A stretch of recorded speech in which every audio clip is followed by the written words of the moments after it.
ទោះក៏ខ្លះទៀតហើយនៅក្នុងខែមីនានេះពី KOY Breaking Share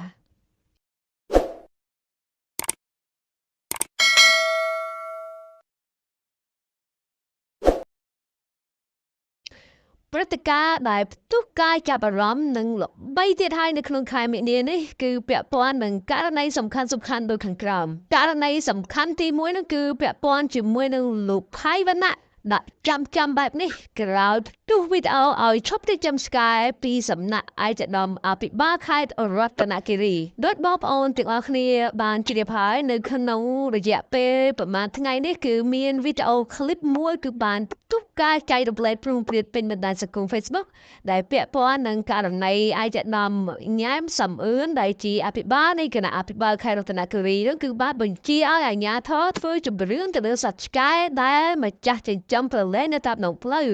ដែលនៅក្នុងคลิปវីដេអូនោះឯកឧត្តមក៏បានបញ្ជាក់ទៀតថាអ្នកចិញ្ចឹមឆ្កែទាំងឡាយអើយល្មមដល់ពេលឈប់ចិញ្ចឹមឆ្កែហើយការចិញ្ចឹមឆ្កែប្រឡែងតាមដងផ្លូវបង្កឲ្យមានគ្រោះថ្នាក់ចរាចរណ៍របួសធ្ងន់ស្រាលពេលខ្លះឈានដល់បាត់បង់ជីវិតក៏មានឯកឧត្តមបានបន្តទៀតថាបើចង់ចិញ្ចឹមសូមចិញ្ចឹមដាក់នៅក្នុងរបងផ្ទះឬក្នុងបន្ទប់ដេកឬក៏មានខ្សែឬក៏ដាក់នៅក្នុងទ្រុងឲ្យបានត្រឹមត្រូវក្រោយពីវីដេអូនេះបានផ្ទុះស្រាប់តែលោកផៃវណ្ណៈមិននៅស្ងៀមនោះទេក៏បានលើកឡើងចំបែបនេះថាថ្ងៃនេះរៀបចំធ្វើជំរឿនឆ្កែតាមការណែនាំរបស់លោកធំនៅខេត្តរតនគិរី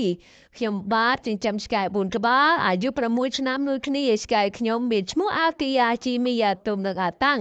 ជាពូឆ្កែទីរស់នៅក្នុងបរិវេណនៃចំការខ្ញុំឆ្កែខ្ញុំមិនដែលរត់ចូលឡានឬក៏កម្ពុជាបរទេសប៉ុន្តែឆ្កែរបស់ខ្ញុំមិនទាន់មានអត្តសញ្ញាណប័ណ្ណទេសេចក្តីដោយបានជម្រាបជូនខាងលើសូមលោកធំនៅខេត្តរតនគិរីមេត្តាជ្រាបដល់ពងពោះព្រឹត្តិការណ៍សំខាន់ទី2គឺពាក់ព័ន្ធជាមួយនឹងលោកសំបជការអ្នកនាំពាក្យស្នងការដ្ឋាននគរបាលរាជធានីភ្នំពេញបានលើកឡើងបែបនេះបន្ទាប់ពី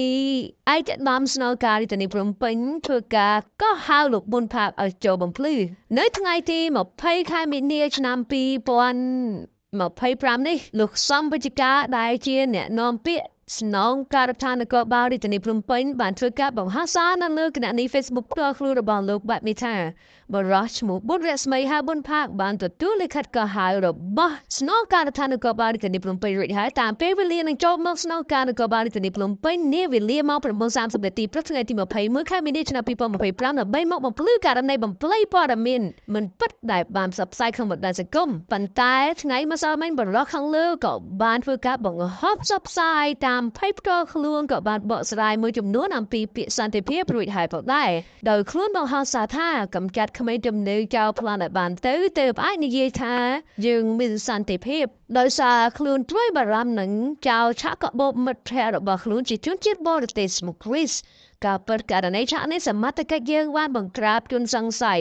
ប្រមាណចុងក្រោយបន្ទាប់ពីករណីឆាកនេះកើតឡើងនៅសង្កាត់វត្តភ្នំខណ្ឌដូនពេញសូមបញ្ជាក់ថាអំពើឆាកនិងអំពើចោរកម្មគឺជាបាតុភិបក្នុងសង្គមមួយដែលកើតឡើងតែមួយជ្រុងតូចដែលសមត្ថកិច្ចមានទូរទស្សន៍ភារកិច្ចយកចិត្តទុកដាក់បង្ក្រាបនិងតែងតែបង្ក្រាបបានជាបន្តបន្ទាប់ដោយឡែកពាក្យសន្តិភាពគឺសំដៅទៅលើប្រទេសគ្មានសង្គ្រាមដែលទទួលបាននៅការធានាអាយុជីវិតទ្រព្យសម្បត្តិប្រជាពលរដ្ឋនិងហេដ្ឋារចនាសម្ព័ន្ធទូទៅដែលបានរីកដុះដាលលើក្នុងប្រទេសដែលមានសន្តិភាពហើយប្រជាជនមានសិទ្ធិប្រកបមុខរបររកស៊ីធ្វើការងារបានដោយសេរីទៅតាមលទ្ធភាពសមត្ថភាពរបស់យើងពាក្យថាសន្តិភាពគឺមានតម្លៃធំធេងណាស់សម្រាប់សង្គមជាតិមួយដែលចាំបាច់យើងគ្រប់គ្នាត្រូវតែរក្សាការពារឲ្យបានជាដាច់ខាត